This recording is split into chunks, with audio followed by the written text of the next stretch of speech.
Lecture प्रारंभ करेंगे। पहले सुनेंगे, बाद में बोलेंगे।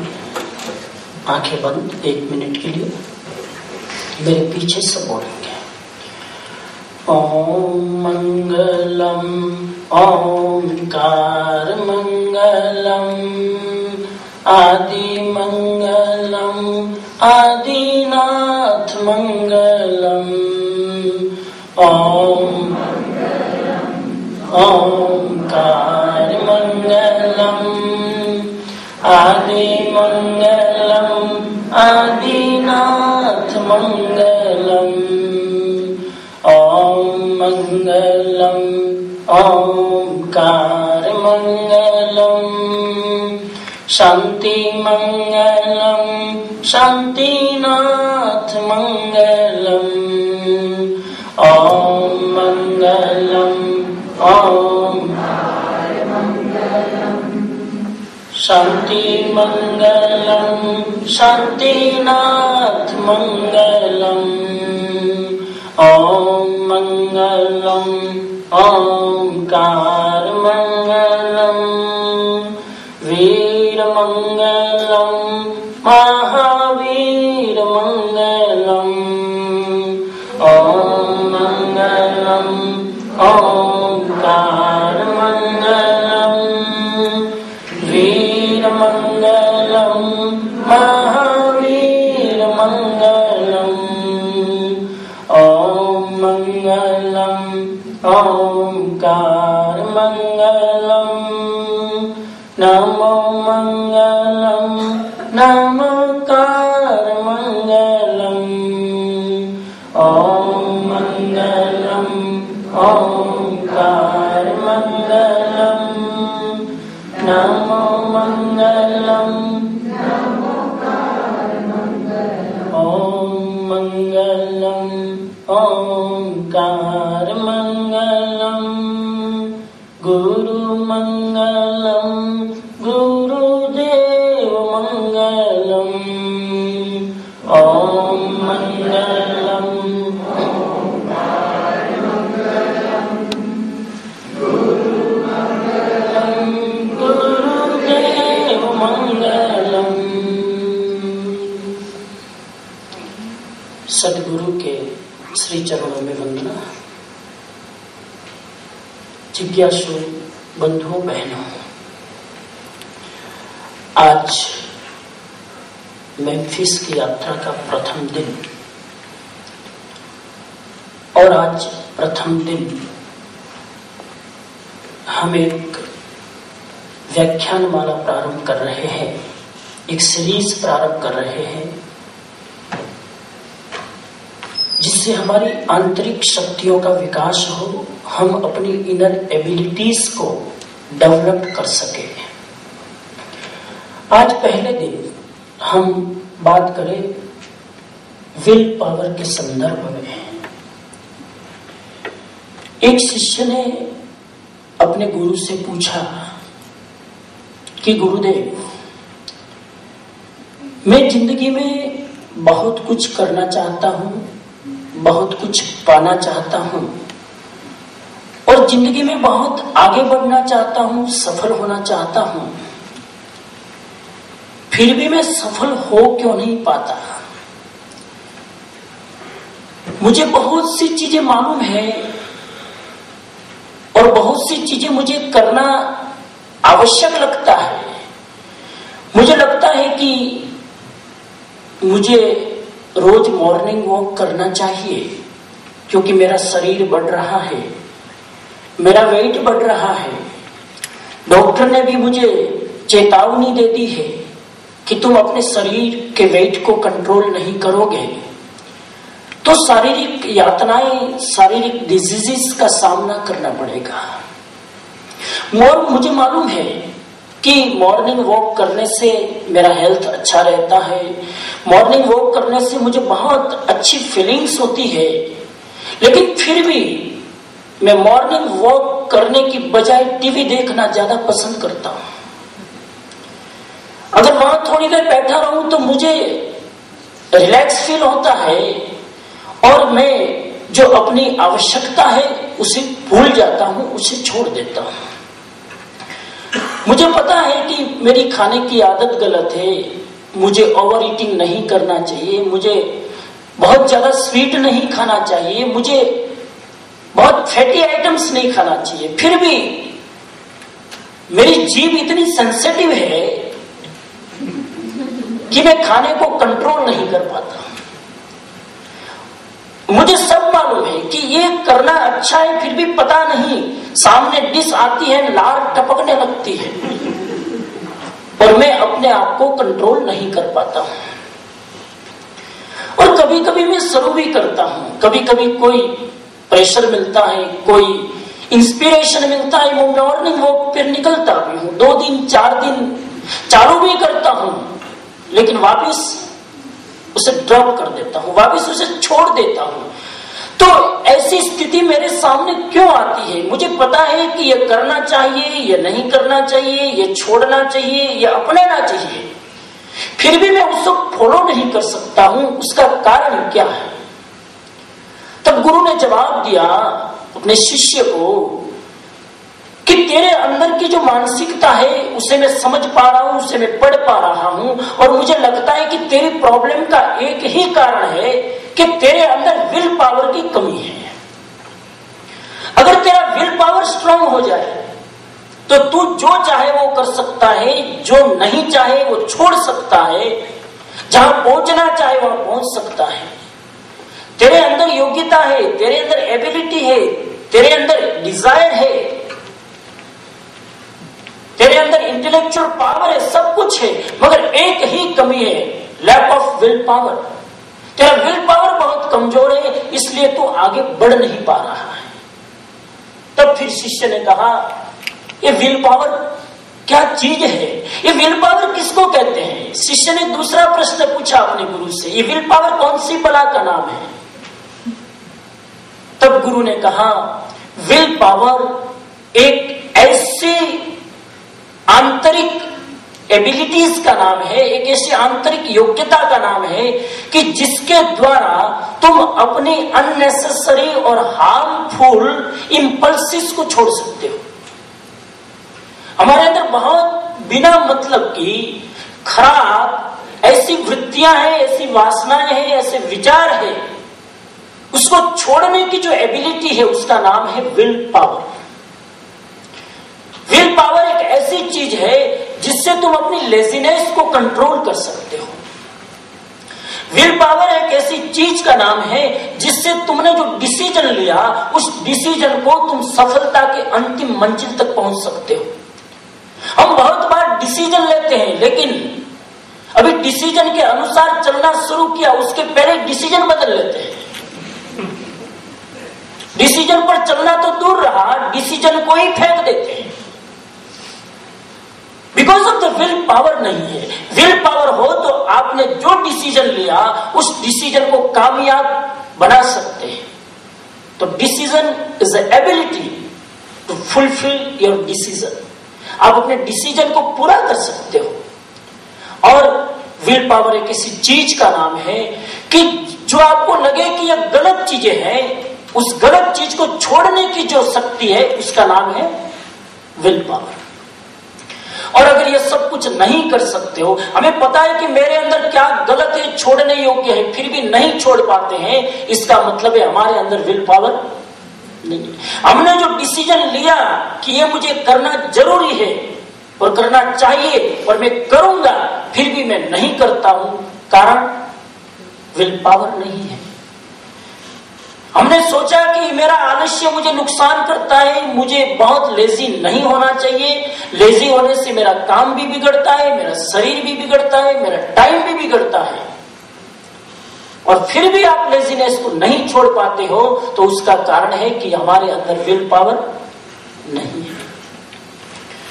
फिर शिष्य ने पूछा, बनते भगवान, ये तो मुझे पता चल गया, चलो विल पावर क्या है, आपने बहुत अच्छा मेरा मार्गदर्शन किया, मगर ये विल पावर जो है उसका इंपॉर्टेंस क्या है, और इसके बिना क्या कुछ भी करना असंभव है?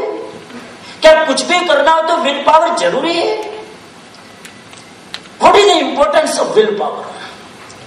तब गुरु ने कहा कि विल पावर एक ऐसी चीज है कि विल पावर के बिना हम किसी भी काम में सक्सेस नहीं हो सकते।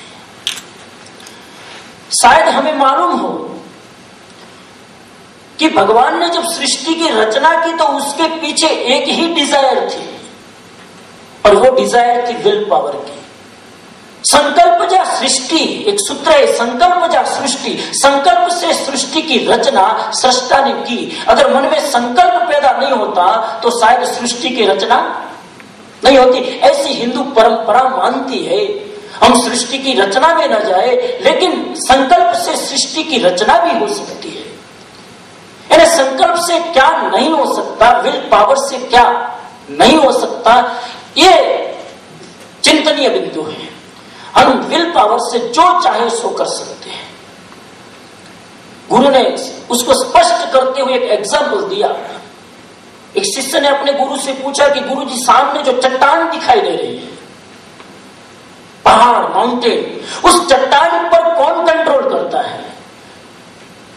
चट्टान पर किसका शासन है? तब गुरु ने कहा, चट्टान के ऊपर शासन है लोहे का। अगर आप हथौड़ी की पिटाई करो उस चट्टान पर तो चट्टान के टुकड़े टुकड़े हो सकते हैं। तो चट्टान को कंट्रोल करता है लोहा, आयरन, हथौड़ा। फिर शिष्य ने पूछा कि गुरुजी, बहुत अच्छी बात है, चट्टान पर हथौड़े का कंट्रोल है, तो लोहे पर किसका शासन है? तब कहा कि लोहे पर अग्नि का शासन है। कितना ही लोहा मजबूत हो, अगर उसे अग्नि में डाल दिया जाए तो लोहा भी पिघलने लगता है। लोहे की मजबूती को पिघाल सकती है अग्नि। फिर पूछा, गुरुजी, अग्नि पर भी तो किसी का शासन होगा? तो कि यस, अग्नि पर पानी का शासन है। कितनी ही अग्नि हो, कितनी फायर हो जाए, शॉर्ट सर्किट हो जाए और पुलिस को फोन किया जाए 911 पे, पुलिस भाग के अपना बम्बा लेके दौड़ेगी और पानी के द्वारा आप भयंकर अग्नि को कंट्रोल कर सकते हो। तो अग्नि पर शासन है पानी का। फिर पूछा, पानी पर किसका शासन है? तो कहा कि पानी पर वायु का शासन है। हवा के द्वारा पानी को भी दिशा दी जा सकती है। फिर पूछा कि वायु पर किसका शासन है? तो उसने कहा, गुरु ने, कि वायु पर अपने विल पावर का शासन है। आपका यदि विल पावर मजबूत हो तो तुम अपनी श्वास को भी रोक सकते हो, तुम अपनी हवा को भी रोक सकते हो। योग के अंदर श्वास को रोकने की प्रक्रिया है। अगर विल पावर हो तो आप अपनी चलती हुई श्वास को भी कंट्रोल कर सकते हो। तो इवेंचुअली विल पावर के अंदर वो ताकत है कि श्वास से लेकर चट्टान तक कंट्रोल कर सकती है। शिष्य की दृष्टि खुली। शिष्य ने कहा, बहुत अच्छी बात है। अब सवाल यह है कि ये जो हमारा विल पावर है, उस विल पावर को डेवलप करने में कौन कौन से बाधक तत्व हैं? हिंड्रेंसेस क्या है? विल पावर को कौन कौन सी चीजें ऐसी है जो डेवलप नहीं होने देती है? हम चाहते हैं कि मेरा विल पावर डेवलप हो, फिर भी क्यों नहीं होता? कारण क्या है? तब गुरु ने कहा, कारण 3 है। स्पष्ट जवाब दिया, अनिरुद्धाक्ष संतानः, अजितो ग्रह परिशः, अव्यक्त चित्त चांपल्यः, प्रस्खलन्त्यात्म निश्चये। गुरु जी ने कहा कि 3 चीजें ऐसी है जो विल पावर को डेवलप नहीं होने देती है। बराबर स्पष्ट रूप से समझना। पहली चीज है इंद्रियों की अनियंत्रित वृत्ति। हमारी सेंसेस हमारे कंट्रोल में नहीं है, इसलिए विल पावर डेवलप नहीं हो पाता है। हमारी 5 इंद्रिय है। आंख के सामने कोई चीज आती है, हमारा संकल्प टूट जाता है। कान के सामने कोई चीज आती है, अच्छा म्यूजिक सामने दिखाई देता है, और हमने जो मन में सोचा कि यह नहीं करना है, वही चीज हम खुद करने लगते हैं। हमने सोचा कि आज 4 बजे तक खाना नहीं खाना है, लेकिन सामने बढ़िया सी आइटम आई, जी ललचाने लगता है। हमारी इंद्रियों पर हमारा काबू नहीं है, इसलिए विल पावर टूट जाता है। विल पावर को तोड़ने की पहली चीज है इंद्रियों पर कंट्रोल नहीं है। हमारी जैन शास्त्रों में एक सुंदर प्रसंग आता है कि एक राजा बहुत बीमार पड़ा, हजारों डॉक्टरों को दिखाया, कहीं कोई आश्वासन नहीं मिला। आखिर एक वैद्य जी के पास गए और वैद्य जी ने कहा, पुराने जमाने में तो वैद्य जी आदमी की चाल से पता लगा लेते थे कि इसको बीमारी क्या है, चाल से। देखने की बात तो बाद में, आजकल तो डॉक्टर के पास जाएंगे तो डॉक्टर पूछेगा क्या बीमारी, अरे वो पता होता तो आता ही क्यों। क्या बीमारी, बीमारी तो देख ले, तू 5 फुट का शरीर को मैं लेके आ जाऊं, तू अंदर झांक ले, तेरे पास इतने इंस्ट्रूमेंट है, जरा देख ले। हमारी पुरानी परंपरा आयुर्वेद की आदमी को दूर से आता हुआ देख के पहचान लेते थे, उनकी चाल से उसकी बीमारियों का विश्लेषण कर लेते थे। तुम्हारे तो 10 प्रकार की बीमारियां हैं, चाल से। वो जमाना तो गया, अब नब्ज देखकर पता लगा लेते, थोड़ी देर हाथ के ऊपर हाथ रखते हैं अंगुलियां और पता लगा लेते कि तुम्हारे अंदर डिजीजेस क्या है, क्या क्या बीमारियां हैं। आंख देखकर पता लगा लेते, जीभ खोल के जीभ को देखे तो पता लगा लेते। पूछने की जरूरत नहीं तुम्हारी बीमारी क्या क्या है, पूछने के बाद तो सारी दुनिया उसका इलाज बताएगी। और कभी कभी मुझे एक प्रकार की बीमारी फील होती है, लेकिन है दूसरे प्रकार की। एक्चुअली तो बीमारी के संदर्भ में डॉक्टर से ज्यादा ज्ञानी मरीज है, क्योंकि बीमारी को भोगता मरीज है ना, इसलिए उसको ज्यादा नॉलेज है बीमारी के बारे में। उसको ज्यादा पता है कि बीमारी में क्या क्या होता है। डॉक्टरों को क्या पता, वो बीमार पड़े तो पता चले कि बीमारी में क्या क्या होता है। तो बीमार पड़ा, वैद्य जी ने देखा और वैद्य जी ने कहा कि तुम्हारी बीमारी की नब्ज मैंने पकड़ ली है, मैंने निदान कर लिया है, तुम्हारी बीमारी को मैं आराम से कंट्रोल कर लूंगा, लेकिन एक चीज का ध्यान रखना। दवा दे दी और दे दिया, उसने कहा ये पुड़िया खा लेना तुम्हारा ठीक हो जाएगा, 1 सप्ताह में यू विल बी नॉर्मल। लेकिन एक चीज का ध्यान रखना, भूले भटके भी आम मत खाना। अगर आम खाए तो समझना फिर कोई गारंटी नहीं है, मरे। बच्चे का पालन करना पड़ेगा, परहेज पालना पड़ेगा। उस समय तो डर के मारे हमें हाँ भर दी, ठीक है नहीं खाऊंगा, उसमें क्या है। गया, जब मना करते हैं तो खास इंटरेस्ट बढ़ता है। सामान्य रूप से अगर वो आयुर्वेदिक आचार्य नहीं कहते तो शायद वो खाता भी नहीं, लेकिन कहा कि आम मत खाना और सब कुछ खाना। उसने और सब कुछ खाना छोड़ा, आम पर दृष्टि गई। आम मना क्यों किया? अरे आम में ऐसा क्या रखा है? आदमी को जब इंद्रियों की लोलुपता सामने आती है तो प्राण भी छोड़ने को तैयार हो जाता है। और एक दिन अपने आम्र वन में घूमने गया मंत्री के साथ में। मंत्री को पता चला, क्योंकि मंत्री भी साथ में जाकर ट्रीटमेंट चल रही थी, मंत्री को भी पता था कि इसको आम खिलाना नहीं है। और जैसे ही आम का पेड़ आया तो मंत्री ने कहा, राजन इधर नहीं, ये रास्ता आपके काम का नहीं, आप अपन इधर चलते हैं। तो कहने इधर नहीं, इधर ही जाना है। मंत्री समझ गया कि अब इसको डायरेक्शन उसकी वृत्तियां दे रही। उधर जाने लगा तो कहा कि ठीक है अब वापिस चले। तो ना थोड़ी देर इधर बैठते हैं। वो आम के पेड़ के नीचे बैठ गया, ऊपर देखने लगा, बार बार ऊपर देखता है। तो मंत्री ने कहा, अरे राजन आपको ऊपर देखना नहीं है, मना है। अरे किसने मना किया? तू भी डॉक्टर का डॉक्टर हो गया? आम खाने की मनाई की, ऊपर देखने की थोड़ा मना की है। मैं तो देख रहा हूं। देखते देखते कोई संयोग समझो फटाक से आम गिरा है। उसने कहा देखो मैंने तो गिराया नहीं, मैंने कोई इनवाइट किया नहीं, अपने आप आम गिरा। उसने हाथ में लिया। मंत्री ने कहा रुक जाओ, हाथ में मत लो। अरे मैं खा कहां रहा हूं, मैं तो स्मेल ले रहा हूं। और स्मेल तक आएगी तो टेस्ट तक भी आएगी। जिसका स्मेल अच्छा हो उसको टेस्ट करने का मन होता है। स्मेल करते करते उसको घुमाने लगा। मंत्री ने सोचा ये अब मरेगा। मंत्री ने कहा राजन छोड़ दो, मुझे दे दो। अरे वैद्य जी ऐसे आम बाम खाने बाने की मना करते रहते हैं। अगर सब ऐसा करते रहे तो फिर पॉपुलेशन कितना बढ़ जाएगा। खाने दो। अब आम खाने की मनाई की, टेस्ट करने की थोड़ी मना की। मैं तो टेस्ट करूंगा जरा। उसने कहा मत करो, मुश्किल है जीना। तो क्या टेस्ट करने में क्या, फिर नहीं खाऊंगा। तुम बोलना मत उस वैद्य को।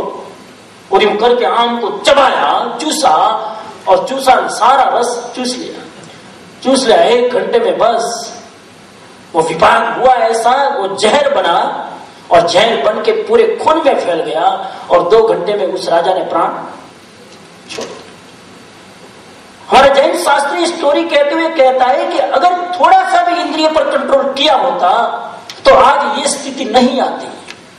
संकल्प किया था वेद जी के सामने कि आम नहीं खाऊंगा, लेकिन इंद्रियों का आकर्षण इतना तेज था कि संकल्प टूट गया। तो इंद्रियों की अनियंत्रित वृत्ति संकल्प को तोड़ती है। दूसरी चीज है कष्टों को झेल ना पाना। हर एक आदमी की जिंदगी में कठिनाइयां आती है, प्रॉब्लम आती है, मुश्किलें आती है, समस्याएं आती है। कोई आदमी ऐसा नहीं है कि प्रॉब्लम ना आए। प्रॉब्लम ना आए तब तो जीने का मजा भी क्या। थोड़ी थोड़ी प्रॉब्लम तो आनी चाहिए ना। प्रॉब्लम आना कोई बुरी बात नहीं है, लेकिन प्रॉब्लम को तुम टॉलरेट कर सको तो तुम्हारा विल पावर कभी भी डिस्टर्ब नहीं होगा। विल पावर इसलिए डिस्ट्रॉय हो जाता है, विल पावर इसलिए खत्म हो जाता है कि हम कष्टों को झेल नहीं पाते हैं, अपने मनोबल को कष्टों के समय तोड़ देते हैं। जिसका मनोबल मजबूत है कि कोई भी परिस्थिति आएगी मैं हंसते मुंह उसका सामना करूंगा, परिस्थिति उसके संकल्प को जरा भी असर नहीं कर सकती। और तीसरी चीज है चित्त की चंचलता। जिसका मन चंचल है वह कभी अपने डिसीजन पर मक्कम नहीं रह सकता है। मेरा चित्त अगर चंचल है तो मैं सुबह डिसीजन लूंगा, कल से रोज मॉर्निंग वॉक करने जाना, लेकिन मन चंचल है तो दूसरे दिन सुबह सुबह तो अभी आराम का टाइम होता है, शाम को चलेंगे। चित्त चंचल है तो डिसीजन बदल जाएगा। फिर शाम का समय आएगा तो दिन भर जॉब करके आए, अभी तो थके हैं, अभी 1 तारीख से शुरू करेंगे, 1 तारीख से और 15 दिन तक पोस्टपोन, 1 तारीख। जिसका मन चंचल है वो हमेशा अपने डिसीजन को बदलता रहेगा, और डिसीजन जब तक बदलता रहेगा तब तक संकल्प स्थिर रह नहीं पाएगा। संकल्प को स्थिर रखना है तो डिसीजन बदलना नहीं चाहिए, और डिसीजन को नहीं बदलना है तो आपका चित्त जो है वह एकाग्र चित्त होना चाहिए, कॉन्सेंट्रेट होना चाहिए, वो विक्षिप्त नहीं होना चाहिए। शिष्य ने कहा बहुत धन्यवाद गुरुजी, आपने तो मेरी दृष्टि खोल दी, मेरी आंख खोल दी। अब ये 3 चीजों पर मैं कंट्रोल कर लूंगा तो मेरा विल पावर बढ़ जाएगा, बहुत अच्छी बात है। लेकिन मेरे मन में एक और शंका है कि क्या विल पावर गलत भी हो सकता है? हाँ, विल पावर गलत भी होता है। There are 2 kind of will power, negative will power and positive will power. Bin Laden ने संकल्प किया कि वर्ल्ड ट्रेड सेंटर पर अटैक करूंगा, उसका विल पावर था और उसने विल पावर को सक्सेस करके दिखा दिया, मगर वो नेगेटिव विल पावर है। एक विल पावर डिस्ट्रॉय करने वाला होता है, एक विल पावर क्रिएट करने वाला होता है। डिस्ट्रक्शन एंड क्रिएशन, ये 2 प्रकार के विल पावर होते हैं। हम अपने मन में नेगेटिव आइडियाज को फुलफिल करने की कोशिश न करें, because that is the negative will power. एक बार नारद जी जो है ना, नारद जी जा रहे थे स्वर्ग में। एक भक्त ने पूछा कि बाबा किधर जा रहे हो? उसने कहा मैं स्वर्ग में जा रहा हूं। बड़ा भगत था, नारद जी भी जानते थे बड़ा भगत है। उस भगत ने कहा मुझे भी ले चलो ना, मैं भी आपका अंगरक्षक बन के आपकी सेवा करूंगा, तो कोई चल मेरे साथ। नारद जी बेचारे उदार हाल में, टिकट तो कराने की नहीं थी, और ले गए उसको स्वर्ग में। स्वर्ग में ले गए तो नारद जी ने कहा अब तो मैं इधर आया हूं because I have a lot of work, मैं अपना थोड़ा काम पटा के आता हूं, तो इस वृक्ष के नीचे थोड़ी देर बैठ जा, मैं अभी 2-4-5 घंटे में आता हूं, मैं मेरा काम पूरा करूं। भगत ने कहा ठीक है। वो भगत वृक्ष के नीचे बैठ गया।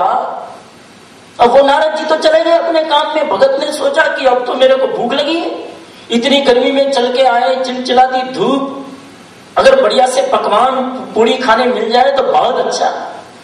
जैसे ही सोचा कि मुझे पूरी पकवान मिल जाए, थोड़ी देर में एक स्त्री पूरी पकवान लेके हाजिर हो गई। उसने तृप्त होकर भोजन किया, खूब खाया। और आपको पता है खूब खाने के बाद क्या आती है, मालूम है? उसने सोचा कि खा तो लिया, मेरा मन चाहा भोजन मुझे मिल गया, अब थोड़ा सा अगर शयन करने का अच्छा सा बिस्तर मिल जाए तो थोड़ी देर यहां घटादार वृक्ष के नीचे छांव में आराम करो। जैसे ही उसने डिमांड की और तत्काल शयन की व्यवस्था हो गई, वो लेट गया। जैसे ही लेटा उसने मन में सोचा हाँ रिलैक्स तो हो गया, मैं लेटा, मुझे नींद भी आ रही है, लेकिन इस समय इतने ठंडे माहौल में अगर मेरा कोई पगचंपी करने वाला मिल जाए तो स्वर्ग में आने का मजा है। इतने में अप्सराएं दो आ गई, उसके पांव दबाने लगी। और जैसे वो पांव दबाने लगी, उस भगत ने सोचा कि अब मेरी पत्नी आएगी तो मुझे लगता है कि झाड़ू लेके पीटेगी, क्योंकि देखेगी कि अप्सरा ही सेवा कर रही है। और एक औरत को ये पसंद नहीं कि कोई औरत उसके पति की सेवा करे। और जैसे ही सोचा कि मेरी पत्नी ना आ जाए, तत्काल पत्नी आई और झाड़ू लेके पड़ी पीछे, आगे भगत पीछे पत्नी झाड़ू लेके। इतने में नारद जी वहां से वापिस आ रहे थे। नारद जी ने ड्रामा देखा। नारद जी ने कहा, अरे भगत क्या हुआ? अरे क्या हुआ? देखो नहीं मेरी पत्नी झाड़ू लेके पीछे पड़ी है।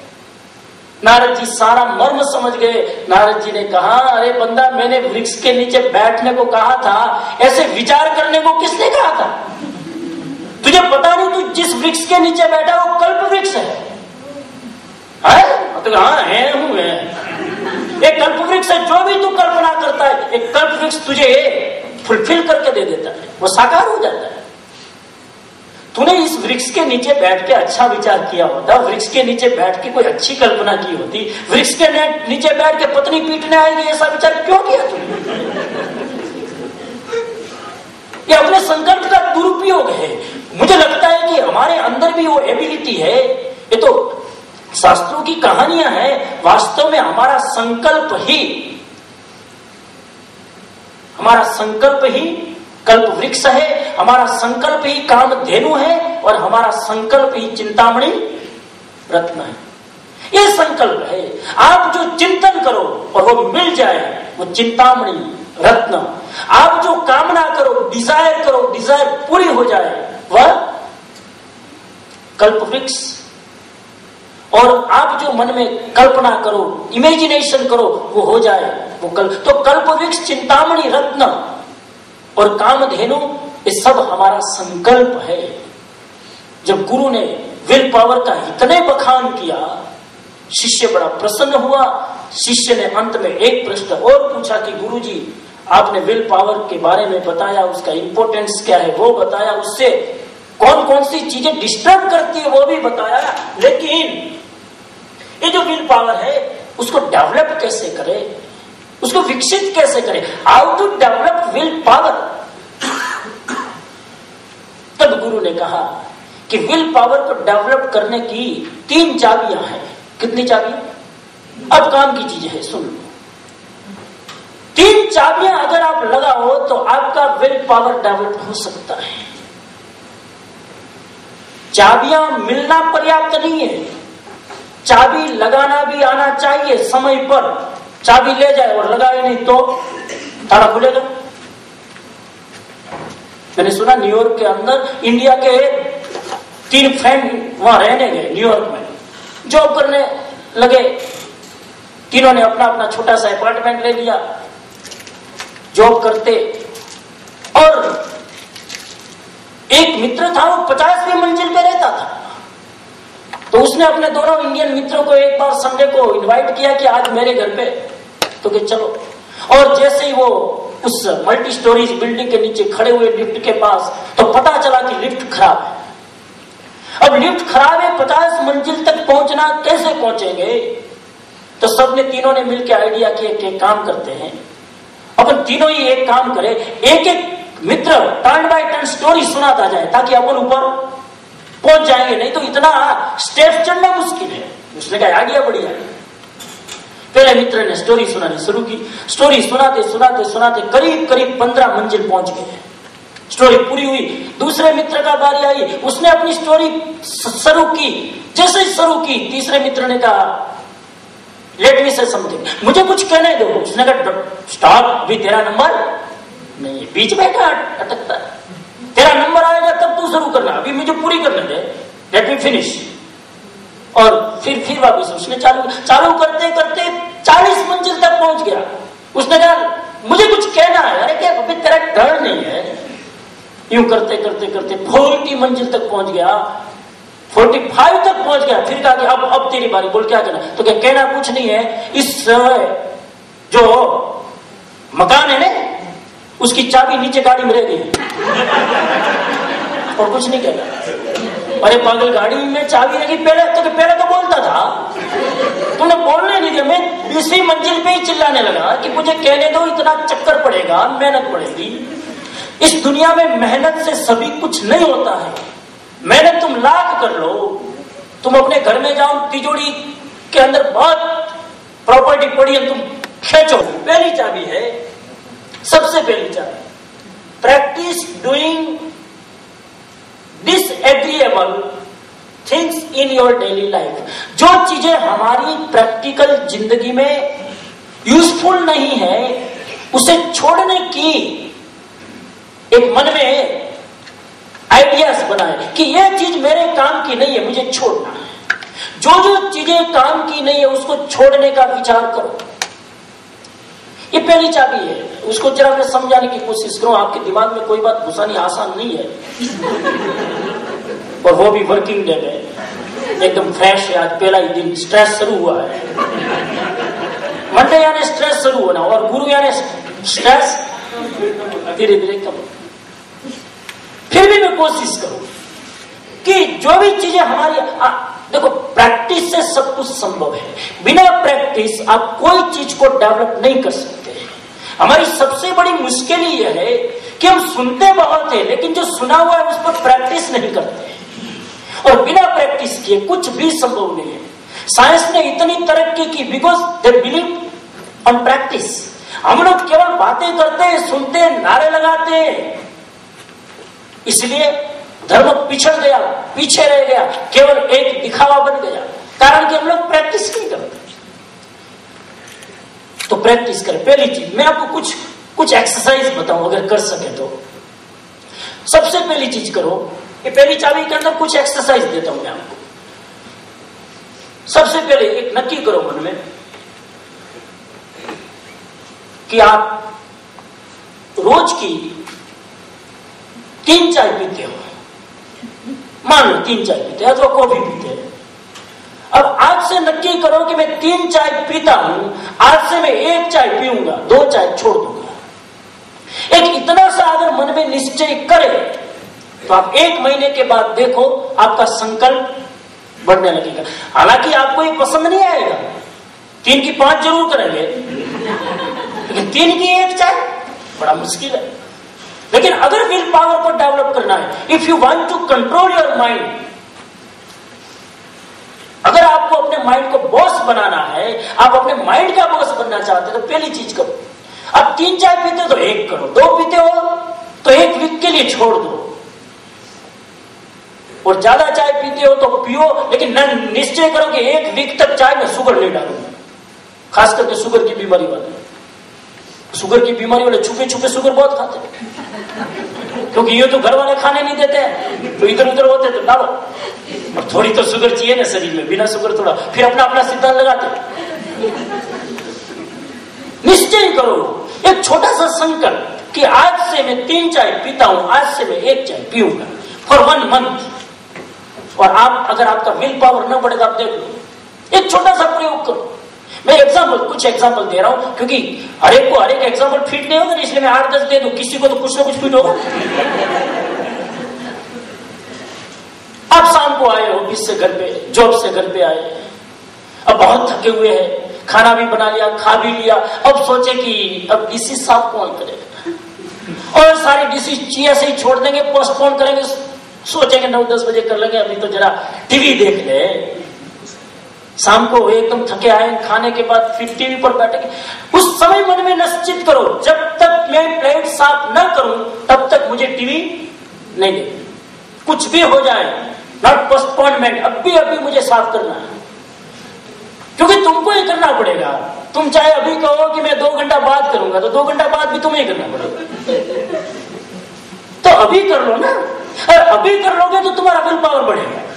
मन में जो नेगेटिव डिजायर है उस पर ब्रेक मारो और वो चीज तुरंत करने की कोशिश करो, आपका विल पावर बढ़ेगा। अब करके देखना।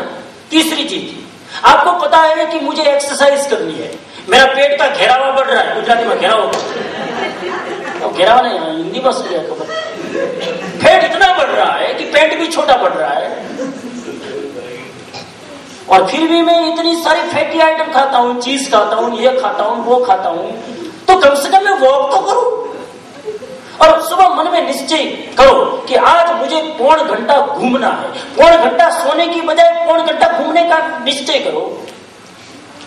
और 2 वीक का प्रोग्राम बनाओ, 2 वीक में रोज 40 मिनट वॉक करूंगा। आपका मन एग्री नहीं होगा, ध्यान रखना। आपका मन लड़ेगा, अरे क्या सुबह घूमना है, वेट बढ़ेगा तो सैटरडे संडे देख लेंगे। ये हमारे मन की टेक्निक है बचाने की, वो बचने की कोशिश करेगा। नहीं, आपका मन लड़ेगा, हमेशा आपके विल को डिस्ट्रॉय करने की कोशिश करेगा। तुम उससे लड़ो, नहीं जाना ही, अपने माइंड को बोलो चुप रहे एंड स्टार्ट योर वॉक। अब निश्चय करो, इंपॉर्टेंट अभी मैं वॉक करने का इंपॉर्टेंस नहीं बता रहा हूं, लेकिन वॉक करने का तुमने निश्चय किया ना, तुम्हारा विल पावर बढ़ जाएगा। अब देखो, मैं ऐसी चीज पर आपको लाके खड़ा करना चाहता हूं कि आप अपने मन के बॉस बन सकते हैं। जैसे हम अपने शरीर को जब चाहे तब हिला सकते हैं, जब चाहे तब बोल सकते हैं, जब चाहे तक सो सकते हैं, वैसे ही जब चाहे तब मन में निश्चय किया और वो काम कर सकते हैं। ये हमारा विल पावर है। ये काम करो, निश्चय करो कि मेरे दिमाग में ऐसे नेगेटिव विचार आ रहे हैं जो कोई जरूरी नहीं, अननेसेसरी एंड हार्मफुल, तो उसको ब्रेक करने की कोशिश करो। मुझे बुरे विचार नहीं करने हैं और अपने माइंड को डाइवर्ट करो अच्छे विचार में, क्योंकि उस समय बुरे विचार करने में बड़ा मजा आता है। एकदम आंख बंद करके सोचते यूं मेडिटेट करेंगे तो बोर हो जाएंगे, लेकिन बुरे विचार में इतने कॉन्सेंट्रेट हो जाएंगे। किसी के बारे में नेगेटिव प्लान करना हो तो कॉन्सेंट्रेट सीखने की जरूरत नहीं है, अपना कॉन्सेंट्रेट। एक चीज याद रखना, कॉन्सेंट्रेशन की हर एक आदमी की एबिलिटी है। कोई आदमी ये कहे कि मेरा मन कॉन्सेंट्रेट नहीं होता है, मैं मानता ही नहीं हूं। नेगेटिव में क्यों होता है? एक बैंक कैशियर होता है, जब वो डॉलर गिनता है तो उसका कॉन्सेंट्रेशन लूज होता है, लूज होता है।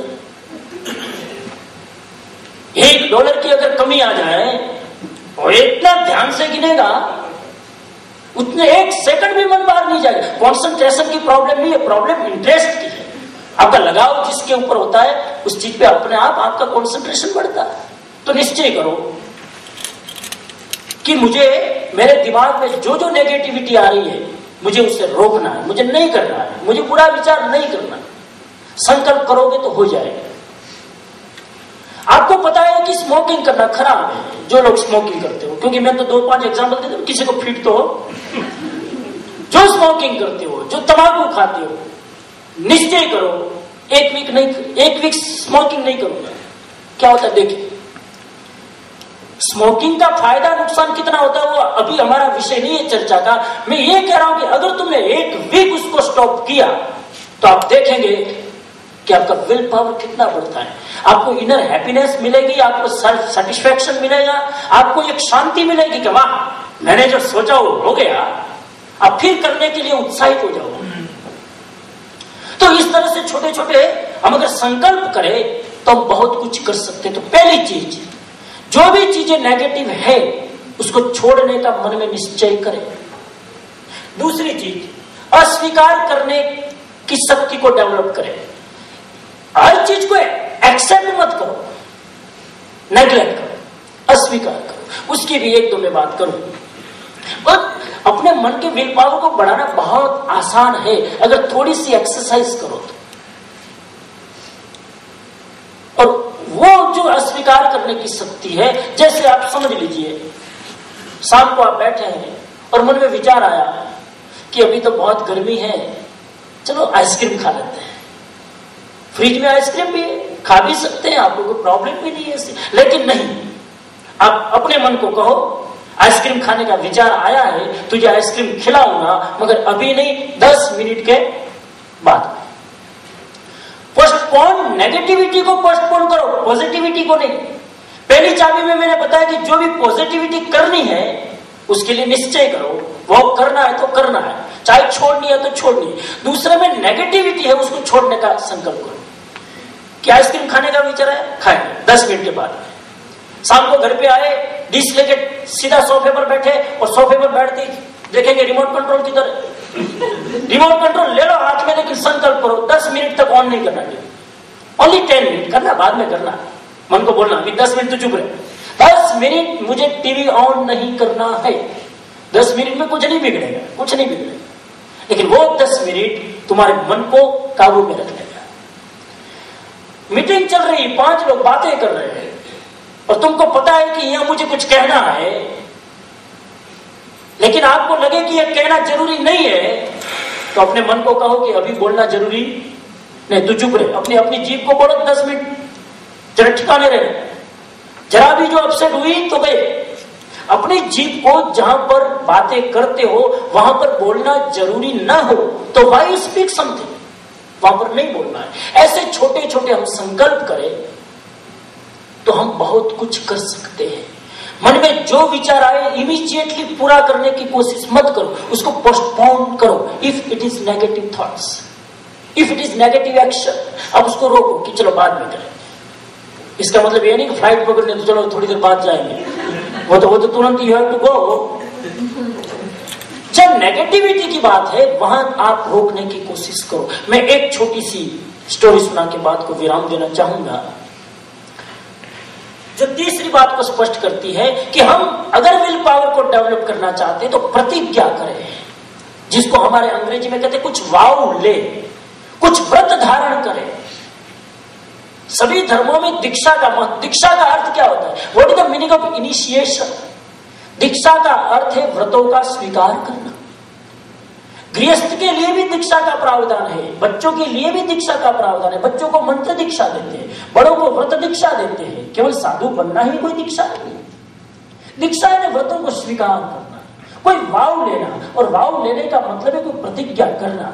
आप कोई भी धर्म में देखो, ये प्रतिज्ञा की परंपरा बहुत अच्छे ढंग से प्रस्तुत की गई है। तो मैं आपको आज 3 संकल्प की बात करूं, जिससे ये संकल्प शक्ति क्या है वो चीज स्पष्ट हो जाए।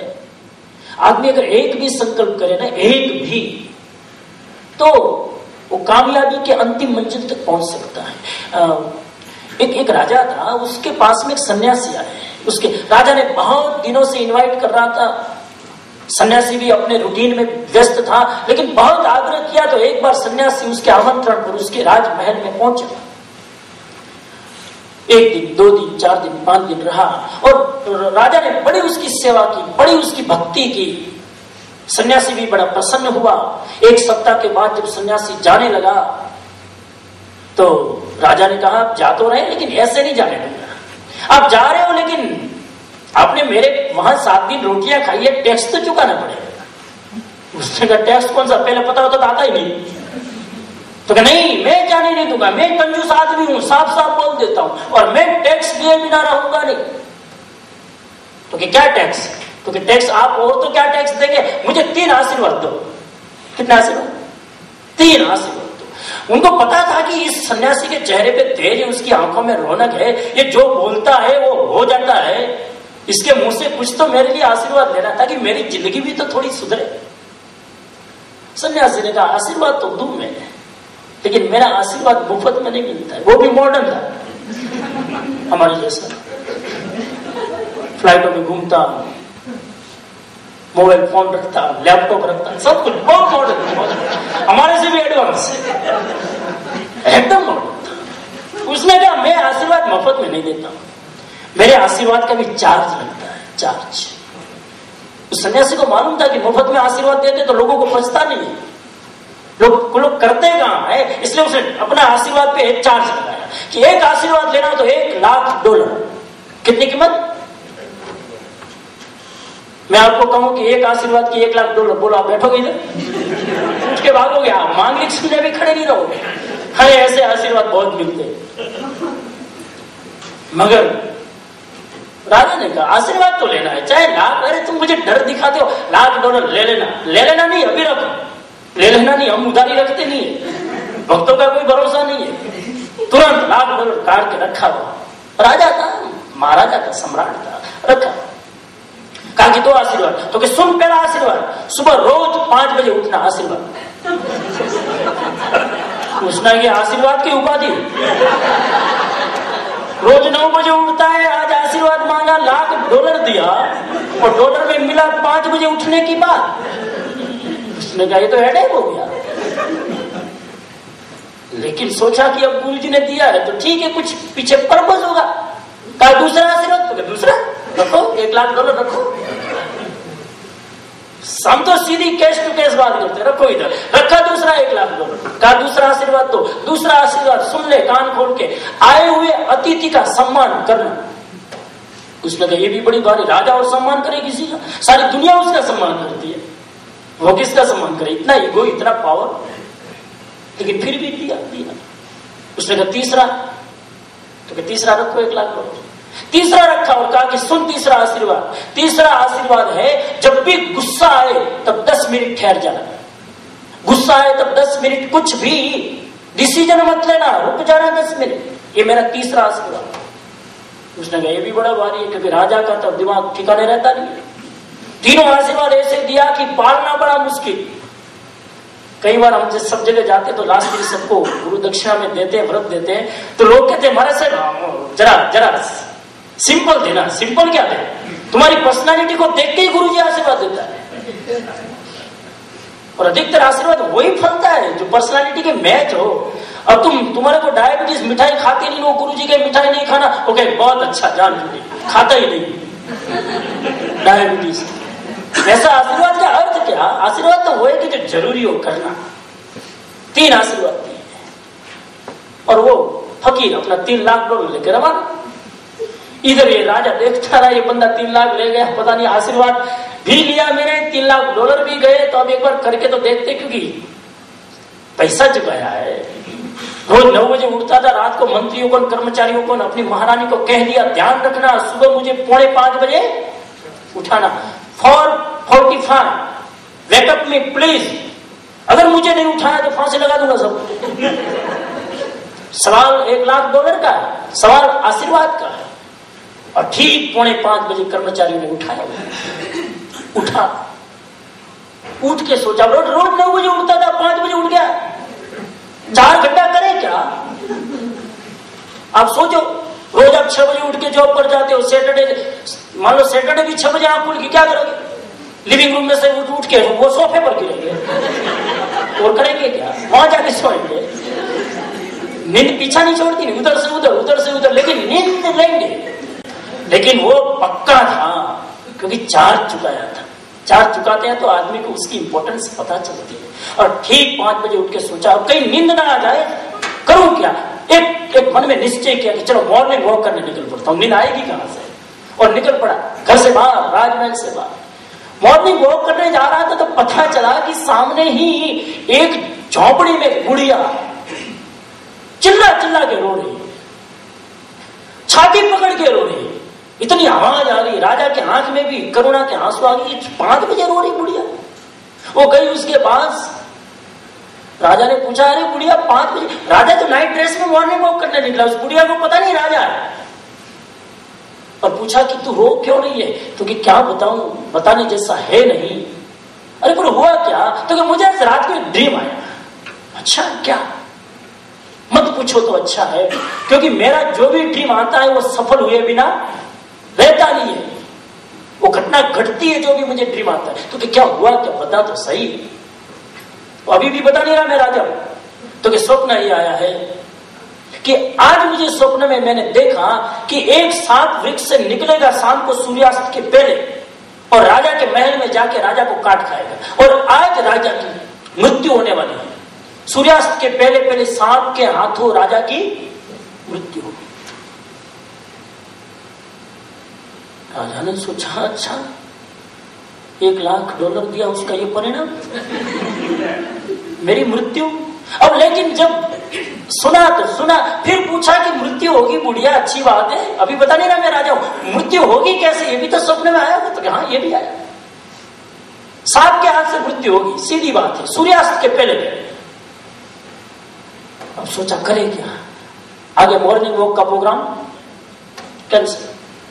कोई आया घर पे आया, घर पे आके उसको लड़का तो कोई था नहीं, एक लड़की थी 20 साल की। उसको कहा उसको नला धुला के बढ़िया सा राजकुमार का ड्रेस पहनाओ, मुगट पहनाओ, क्योंकि अब मैं रात को आज मरने वाला हूं, मेरे बाद में मैं अपनी गादी सौंपता हूं इस लड़की को, इसको राजकुमार का ड्रेस पहनाओ।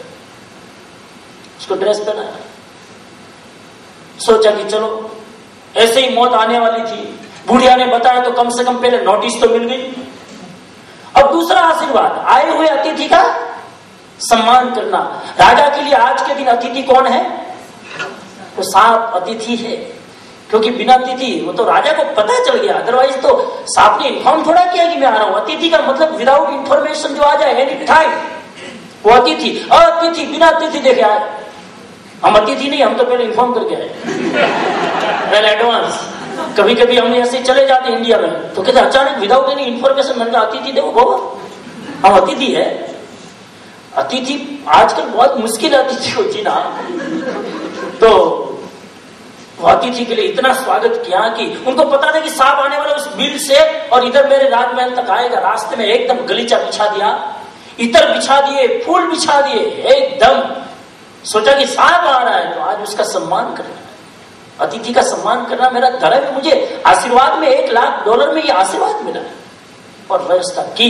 और सांप वहां शाम को निकला, उधर से सांप आ रहा है। सांप ने देखा कि मैं जिसको मारने जा रहा हूं उसने मेरे लिए इतनी व्यवस्था की। इसका मतलब एक बात तो निश्चित है कि उसको पता चल गया है कि मेरे हाथ से उसकी मौत होने वाली, और जब मैं उसका दुश्मन होने वाला हूं उसको पता है, और फिर भी इतनी व्यवस्था हो ना हो, इसका आतिथ्य सत्कार के अंदर कुछ है। और राजा निकला महल से बाहर और सांप ने कहा जो वरदान मांगना हो मांग लो, मैं तेरे आतिथ्य सत्कार से प्रभावित हुआ हूं। उसने मांगना कुछ नहीं, मैं तो आशीर्वाद भोग रहा हूं, मुझे कुछ नहीं चाहिए। उसने कहा तेरे आतिथ्य सत्कार की इतनी सारी सम्मानजनक स्थिति मैं विचार नहीं कर सकता हूं, मैं तेरे मारने वाला हूं और आज तूने मेरे लिए इतनी व्यवस्था की। आज तू अगर वरदान नहीं मांगता है तो तेरी मौत का वरण आज मैं खुद कर लेता। और कहते कि सांप वहीं का वहीं उसके सामने अपना प्राण छोड़ देता है। उसने कहा तो अच्छा हुआ, संकल्प फला, आशीर्वाद फला। अगर आशीर्वाद नहीं मांगता तो मॉर्निंग वॉक करने जाता नहीं, 5 बजे उठता नहीं, मॉर्निंग वॉक करने जाता नहीं तो बुढ़िया रोती हुई मिलती नहीं, तो ये मुझे पता चलता नहीं कि आज मैं सूर्यास्त के पहले मरने वाला हूं, और मरने वाला हूं उसका पता चलता नहीं तो आज मैं अतिथि सत्कार की इतनी व्यवस्था करता नहीं तो सांप आता और सांप आके मुझे काट के खा जाता। अच्छा हो कि पता चला, जिससे मेरी मृत्यु का पता चला तो मैंने अतिथि सत्कार की व्यवस्था की तो उसके कारण ही मेरी मौत आज टल।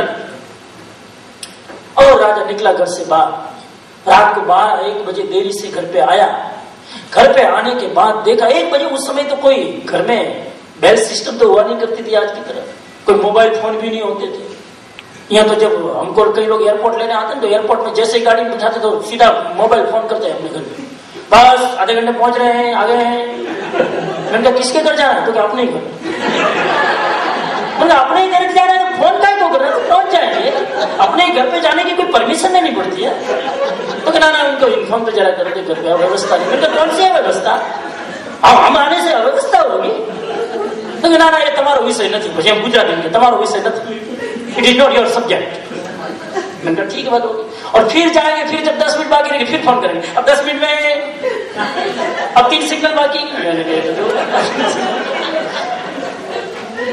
हम देखते ही रहते थे, एकदम घर पे पहुंचेंगे तब भी खुशी नहीं, तब भी मैंने कहा अब तो जरा बेल बजाओ। ना बेल नहीं, मेरे पास चाबी है। अब खुद की चाबी नहीं, मैंने कहा घर पे कोई है नहीं क्या? तो कहना ना सब है लेकिन कौन डिस्टर्ब करे। मैं अपने घर वाले को तुम डिस्टर्ब करते हो। इतनी प्राइवेसी यहाँ पर है, इतनी प्राइवेसी है कि अगर किसी को बेल भी बजाए तो डिस्टर्ब होता है, लेकिन उस जमाने में ऐसा कुछ था नहीं विचार। तो राजा तो सीधा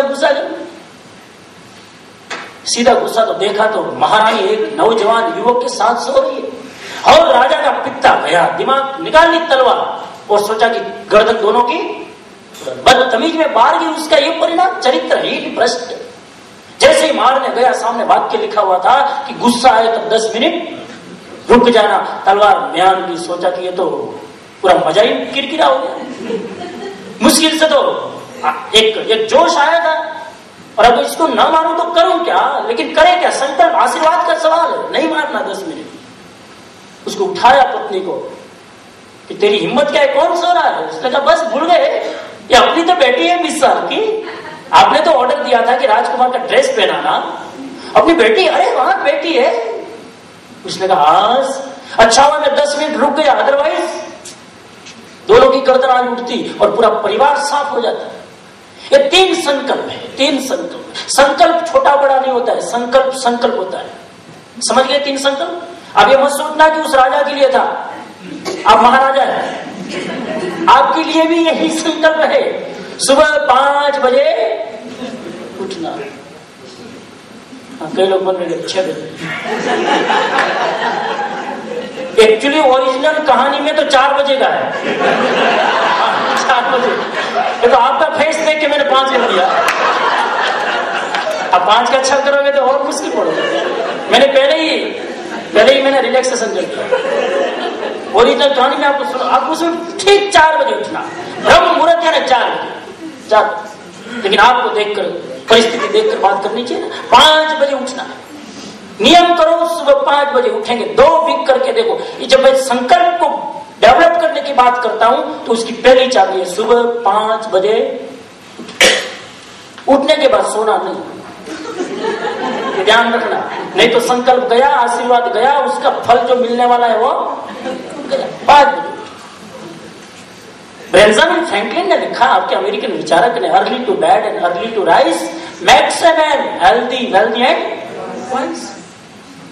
बेंजामिन फ्रैंकलिन ने जो कहा वही हमारी गुजराती में हम किताबें जब पढ़ते थे तो वही बात, रात्रे वेला जैसुए वेला उठे वीर, बड़े बुद्धि ने धनवते सुखमा रहे, वही ट्रांसलेशन किया है। पता नहीं शायद वो इंडिया में गुजरात में पढ़ने गया हो।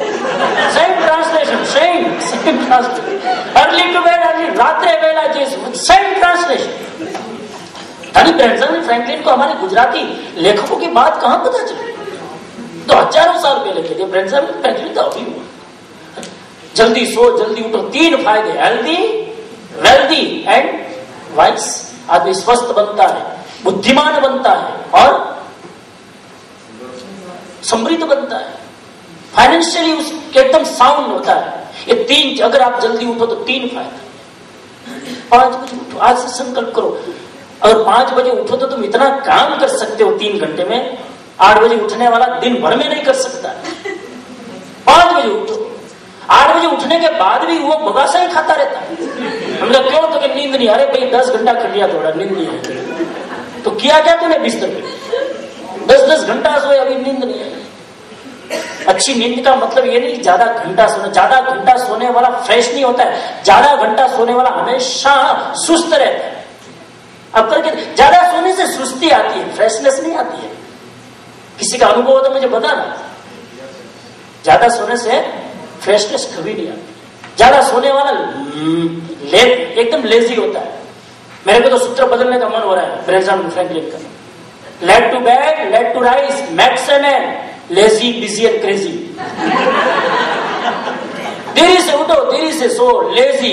आदमी सबसे पहले क्या बनेगा? लेजी। लेट उठने वाला आलसी। और संकल्प को तोड़ने वाली कोई चीज हो तो लेजीनेस। 1000 संकल्प कर लो, अगर आलस है कोई संकल्प पूरा नहीं होगा। Laziness, lazy, busy. लेट उठने वाला हमेशा, आप देखना, बिजी बिजी बिजी। लेट उठने वाला बिजी रहेगा, जल्दी उठो कोई बिजी नहीं है, क्योंकि तुमने सुबह 3 घंटा उठ के काम सारा खत्म ही कर दिया। किसके बिजी? टाइम मैनेजमेंट का सबसे बढ़िया सूत्र है early to bed and early to bed. तो लेजी, बिजी एंड क्रेजी, ये सबसे खतरनाक। लेट उठने वाला दिन भर कच कच कच कच, चीट चीट चीट करता है। इरिटेट, क्या बोलते? इरिटेट, दिन भर इरिटेट करता है। ये क्यों इधर किया, ये क्यों इधर किया, लाइट क्यों चालू पड़ी, ये बाथरूम क्यों खुला पड़ा है। अरे मामा तू शांति रखने पर पूरे घर को हचमचा दे पूरे। और फिर कहते हैं हमारे बच्चे हमारी सुनते नहीं, सुनेगा तो दिन भर बकबक करता है, कहां सुनेगा? जो आदमी ज्यादा बोलेगा उसकी असर कहां होगी? तुम बोलना कम कर दो, तुम्हारी असर बहुत होगी। तुम बोलने वाले की असर हमेशा होती है। मैं यही लेक्चर 5 घंटा दूं तो आप पर कोई असर नहीं होगी, क्योंकि जितना कम हो, लिमिट में मिठास है। याद रखना, लिमिट में मिठास है। आप 1 कटोरा, पहला 1 कटोरा दूध पाव पियोगे तो बहुत मीठा लगेगा, और बहुत मीठा समझ के वो आपकी बहन पड़ी दूसरा दे तो दूसरे में वो मिठास आएगी नहीं आएगी, तीसरे में बिल्कुल उतनी भी नहीं आएगी, चौथे में, चौथा तो जहर जैसा लगेगा, अब मुझे मारना है क्या? अरे मारना तो पहले तो बोल रही थी बहुत बढ़िया बनाया तूने, मेरी इतनी प्रशंसा की तो खा। वो पहले कटोरे में मिठास है, चौथे में नहीं, लिमिट में मिठास है। इसीलिए ज्यादा बोलने वाला आदमी जहर उगलता है, बोलने में लिमिट रखो। तो पहला संकल्प, सुबह 5 बजे उठना। उठोगे तो अपने आप अगली एक्टिविटी चालू हो जाएगी। 5 बजे उठोगे तो 2-3 घंटा टाइम मिलेगा। इधर तुम एक्सरसाइज करोगे, इधर वॉक करोगे, इधर काम करोगे, इधर भगवान का नाम लोगे, कुछ ना कुछ करोगे ना, अच्छी बात। 5 बजे उठो, पहला संकल्प है। दूसरा संकल्प, आए हुए अतिथि का सम्मान करना। बहुत बढ़िया क्वालिटी है। तुम्हारे घर पे कोई भी आए उसको खाली हाथ मत लौटने दो, आदर से बुलाओ, बिठाओ, आसन दो। अगर ब्रेकफास्ट के टाइम आए तो ब्रेकफास्ट कराओ, लंच के टाइम आए तो लंच कराओ, शाम के टाइम आए तो डिनर कराओ, और रात को आया है तो बोलो कि आज की नाइट इधर हमारे वहां व्यवस्था करो। और गुजरात में तो पूछे कोई मेहमान तमे पानी पी सको, अब कोई बोलेगा बेचारा हाँ मैं पीऊंगा। अरे पूछने की जरूरत है कि लाके रखो ना प्लेट, ऑफर करो। वो नहीं, उसकी महानता है, तुम ऑफर करो, वो तुम्हारी महानता है। वो ले नहीं ले, वो पूछते सामने से, अच्छा आप लंच तो करके आए होंगे? हाँ भाई हाँ, तेरा लंच की कोई जरूरत नहीं। ऐसे पूछते हैं। अतिथि सत्कार, अतिथि सत्कार का मीनिंग है सेवा की भावना। ये मैं उसका मीनिंग में जाता हूं, भावार्थ में जाना, शब्दार्थ में नहीं। अतिथि का सम्मान करने का मतलब है जहां जरूरी उसकी सेवा करो, स्वार्थी मत बनो, सेवार्थी बनो। हम लोग अपना ही विचार करते हैं, भाई सब दूसरे का विचार भी करो। आप देखो अमेरिकन लोगों में बहुत बुराइयां होगी, लेकिन आप अच्छाइयां पकड़ो। हेल्पिंग नेचर में उस मामले में कोई उसको बीट नहीं कर सकते। और हम लोग अपना पहले देखेंगे, अपनी सीट पहले मिलनी चाहिए। मैं तो संकल्प शक्ति में ये भी मैंने नियम बनाया कि आप अगर बैठे हो और कोई बेचारे एजेंट आ जाए, आप अपनी सीट खाली करके उसको बिठाओ, आपका संकल्प बढ़ेगा। देखना आपका मन तो नहीं मानेगा, मुश्किल से तो बैठे हो, इसको बिठाओ। लेकिन संकल्प को बढ़ाना है तो ऐसी एक्सरसाइज करो आप। इंडिया में मैं खास कहा करता हूँ, यहाँ तो भाई ऐसा कोई बस ट्रेन में है ही नहीं। इंडिया में खास कहता हूँ कि तुम ट्रेन में मुसाफरी कर रहे हो, कोई एजेंट व्यक्ति है, तुम उठ के खड़े हो जाओ उसको बैठने। इससे विल पावर बढ़ता है, क्योंकि तुम्हारा मन लड़ेगा कि मुश्किल से बैठे हैं, अब इसको बिठाएंगे, टिकट लिए, रिजर्वेशन लिया। अरे रिजर्वेशन लिया, पैसे का सवाल नहीं है, सवाल है तुम्हारी भावना का। तो सेवा करो, दूसरों के लिए थोड़ा टाइम स्पेंड करो, क्योंकि we are not only individual person, we are the social animal, we are the social being. और तीसरी चीज आशीर्वाद के रूप में दी, गुस्सा आए तब 10 मिनट क्या करना, रुक जाना। गुस्सा करने की मनाही नहीं की, आशीर्वाद में करना, जितना करना वो करना, मगर इतना ही कहा है कि 10 मिनट रुकना। कुछ बोलने का मन हो रहा है, उनको बोला अभी जाना मत, कि अटैक करूंगा, लेकिन जरा बड़ी देख लेने दे, 10 मिनट बस। आप जब बहुत बढ़िया मूड में आज बैठे ही हो तो एक बात सुन लो, केवल एक बात सुन के जाओ, टाइम हो गया है। 2 चीजें अंग्रेजी में याद रखना, बहुत अच्छी चीज है। एक रिएक्शन एंड एक रेस्पॉन्स, ये 2 शब्द याद रखना। आपका जलता हुआ घर स्वर्ग बन जाएगा, आपके बिगड़ते हुए संबंध सारे सुधर जाएंगे। 2 शब्द याद रखो, रिएक्शन एंड रेस्पॉन्स। रिएक्शन और रेस्पॉन्स में फर्क क्या है? रिएक्शन हमेशा इमीडिएटली होता है, इमीडिएटली बिना सोचे। रेस्पॉन्स आदमी सोच विचार के करता है। Reaction always negative, response is always positive. आप देखना, आप देख, रिएक्शन कभी पॉजिटिव नहीं होता है, ऑलवेज नेगेटिव। अब आपने खाना खाने बैठे, खाने में दाल में भूल से पत्नी ने नमक कम डाला, बोलो क्या करोगे? रिएक्शन के रेस्पॉन्स, 20 साल हो गए अभी तो दाल बनाना नहीं है। पत्नी भी उछलेगी, बनाना नहीं आता, तू आई इधर किचन में। एक चीज याद रखना, एक मुझे नया सूत्र मिल गया, आप इतने हंस रहे हो इसलिए कि आप रिएक्शन करोगे तो जवाब भी रिएक्शन में आएगा। ध्यान रखिए, बहुत अच्छा सूत्र मुझे मिला अभी आपके सामने। आप रेस्पॉन्स दोगे तो सामने से भी रेस्पॉन्स आएगा, आप देखना। आप रिएक्ट करोगे तो सामने से रिएक्शन ही आएगा। रिएक्शन करने वाला कभी रेस्पॉन्स की अपेक्षा नहीं रख सकता। एक पत्नी ने खाना बनाया, पता नहीं कोई जल्दी जल्दी में आटा में इतने कंकर, एक भी कंकर निकाला नहीं, कंकर साथ में रोटियां बनाई, वो पति खाने बैठे तो चर चर चर और कंकर की आवाज। पति ने कहा तुझे रोटी बनाना नहीं आती, इतने कंकर, भगवान ने तुझे 2 आंख किस लिए दी है, कंकर भी नहीं दिखते हैं। बस रिएक्शन किया तो जवाब भी रिएक्शन में। पत्नी ने कहा तो भगवान ने तुझे 32 दांत किस लिए दी, इतने चबा लो ना। तुम रिएक्शन करोगे तो जवाब भी रिएक्शन में आएगा। अगर तुम रेस्पॉन्स दो तो जवाब रेस्पॉन्स क्या है, सीधी बात है। आपको रिएक्शन चाहिए सामने से तो तुम रिएक्ट करो। और रेस्पॉन्स इसका क्या होगा, दाल में नमक कम है ना, बोलो मैडम इधर आओ, जरा कटोरी लेके आओ नमक की, सॉल्ट की कटोरी मंगा लो, कटोरी से जरा सी चपटी भर के अपने डाल के हिला के खा लो प्रेम से। और ये आप ऐसा अगर करने की हिम्मत करोगे, आप देखना आपकी पत्नी देखती रहेगी कि ये बंदा विचित्र है। नमक कम डाला, कोई गुस्सा नहीं, कोई चिल्लाए नहीं, कोई डायलॉग नहीं, नमक की कटोरी मंगा ली, प्रेम से खा लिया। पत्नी हो ना हो, चाहे कितनी बुद्धू, हाथ जोड़ के माफी मांगेगी, सॉरी सॉरी आपको कटोरी मंगानी पड़ी, आप खुद ने डालना पड़ा, कल से मैं ध्यान रखूंगी, मेरी गलती है। तुमने रेस्पॉन्स दिया ना, सामने से रेस्पॉन्स ही आपको मिलेगा। और तुम रिएक्ट करोगे तो रिएक्शन में जवाब आएगा। तो रिएक्शन से रेस्पॉन्स में जाना है तो उसकी टेक्निक है 10 मिनट रुको। टेक्निक रिएक्शन को कैसे रोके, रेस्पॉन्स को कैसे अपनाए। 10 मिनट रिएक्शन जब करने का मन हो तो रुकना, तो रेस्पॉन्स हो जाएगा। जीसस क्राइस्ट को जब सूली की सजा दी गई तो पूछा अंत में, what is your last desire. Jesus Christ कह सकते थे ये सारे लोगों को, मैं तो मर रहा हूं लेकिन इनको जरा मजा चखाना, ये सारे लोग मुझे समझ नहीं पाए, ये रिएक्शन है। लेकिन जीसस क्राइस्ट ने कहा इन सारे लोगों को माफ कर देना, क्योंकि इनको पता नहीं है कि वो किसके साथ क्या बिहेव कर रहे हैं, इनको सबको माफ कर देना, फॉरगिव ऑल द पीपल। ये रेस्पॉन्स था। महावीर स्वामी को कान में किलेट हो गई, महावीर स्वामी बिल्कुल positive, that is the response. महापुरुष और सामान्य आदमी में यही फर्क है कि महापुरुष हमेशा कोई भी बिहेवियर का रेस्पॉन्स देते हैं और सामान्य आदमी कोई भी बिहेवियर के सामने रिएक्ट करते हैं। दिन में कितनी बार रिएक्ट करते जरा देखना, छोटी छोटी चीजें में भी रिएक्ट करते, हमें पता नहीं चलता। एकदम बढ़िया पार्टी में जा रहे हैं, ड्रेस पहना, किसी को पूछेंगे कैसा लगा, अरे बहुत कूल, बस चलो कूल बोला, इतने में तो शुरू हो गया। ये क्या, ये रिएक्शन बहुत सूक्ष्म रिएक्शन है। कभी कभी हम रिएक्शन को खुद रीड नहीं कर पाते हैं।